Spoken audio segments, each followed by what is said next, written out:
Ndayishimiye tumwita kirogorogo. Ni kirogorogo kuko ntagira ijambo. Niyo avuze navuga nk'abandi ba perezida mvuga indya.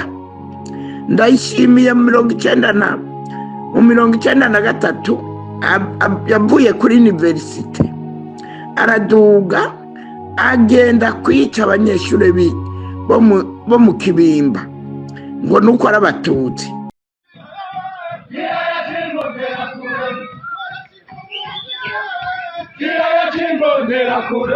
Ikintu turi gusaba sana iyi guverinoma ya M23 ikomeze ibeho, dufate n'ikinshasa tuhagere dukureho buriya butegetsi bwari buriho dushyireho ubwacu. Nta kindi kintu, nicyo kintu gitumye mva muri guverinoma nkizana ubwanjye kuri twebwe turi aba blessé de guerre.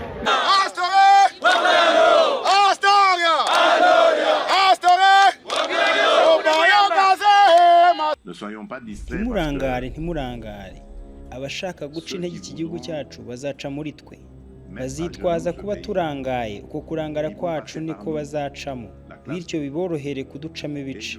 Icyo numva nuko ibyo twaba turi gukora ari ibyo bo bifuza, kuba ducecetse, kuba nta kintu dukora, bazabyuririraho bagere ku ntego biyemeje ku gihugu cyacu. Ndashimira Minisitiri Jean Pierre Bemba Bwirwando bagira uruhare mu gufasha igihugu cyacu. Muhaguruke mukangurire urubyiruko bijye mu gisirikare, kuko iki ni cyo gihe cyo kugira ngo dufatanye kurinda igihugu cyacu, turinde abashaka kugicamo ibice. Hari andi makuru bivugwa yuko Leta Zunze Ubumwe za Amerika ziri gukorana na Perezida Tshisekedi ndetse ngo zishaka kuba zamufasha muri runo rugamba. Aya makuru yatangajwe n'ikinyamakuru cya New York Times. Iki kinyamakuru cyatangaje ko kuri ubu ngubu Tshisekedi wabuze ayacira n'ayamira kubera ingabo ze zikomeje gutakaza umusubirizo ibice zagenzuraga. Yemeye guha Amerika n'abanyaburayi amabuye y'agaciro y'igihugu cye kugira ngo arebe ko bamufasha guhangana na M23. Binyuze muri uyu mugambi, Tshisekedi yifuza ko ibi bihugu by'Uburayi na Amerika birushaho gushyira igitutu ku Rwanda, agashinja gufasha umutwe wa M23. Ashimangira ko guha aya mabuye y'agaciro ibi bihugu bishobora gutuma iki gihugu gishyira igitutu ndetse kigashyira ibihano ku Rwanda bishobora kuba byagarura amahoro mu gihugu cyiwe. Tshisekedi yemeye gutanga aya mabuye y'agaciro mu gihe urwego rw'ubucukuzi mu gihugu cye rwari rumaze igihe kinini rugaragaramo umubare munini w'ibigo binini by'Abashinwa birubyaza umusaruro kurusha Amerika n'Uburayi. Aya makuru agiye hanze mu gihe ibihugu nk'Ububiligi buza ku isonga mu gusahura umutungo wa Kongo, Ubudage ndetse na Leta Zunze Ubumwe za Amerika byatangiye gushyira igitutu ku Rwanda ndetse birukangisha n'ibihano.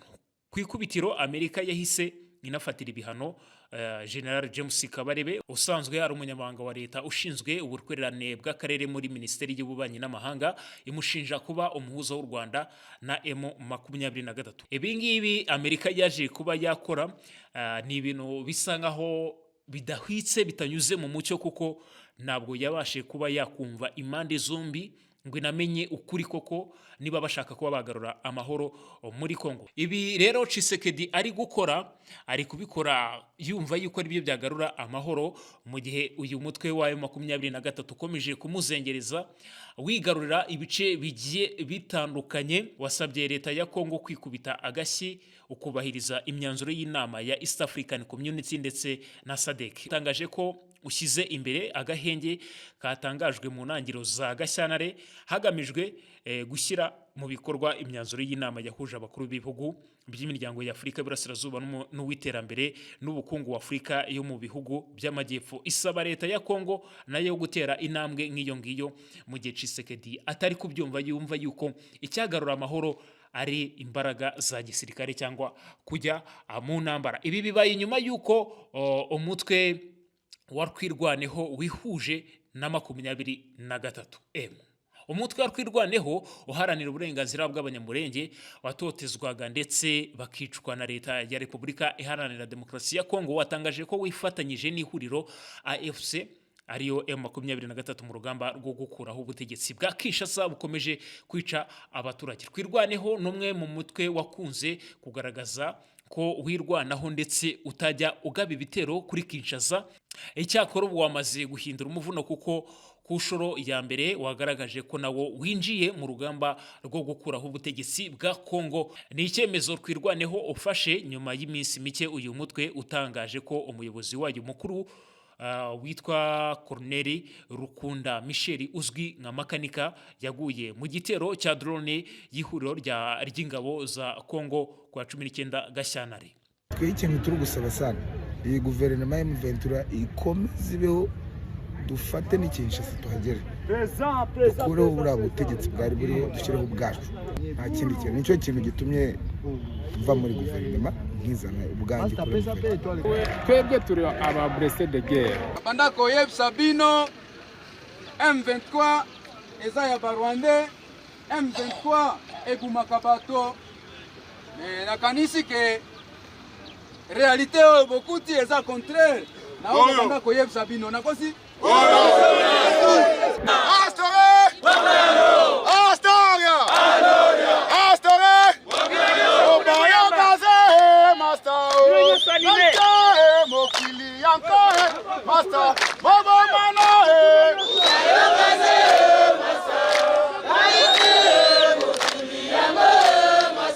Sirkwirwaneho gusa baje kwiyunga kuri M23 kuko aya mashusho muri kubona na y'abapolisi basaga 2100 n'abasirikare hafi 900 ba leta ya Kongo biyunze kuri M23. Perezida w'umutwe witwaje intwaro wa M23 Bernard Bisimwa yatangaje ko abapolisi basaga 2100 n'abasirikare basaga 890 ba leta ya Repubulika Iharanira Demokarasi ya Kongo bemeye kwiyunga kuri uyu mutwe.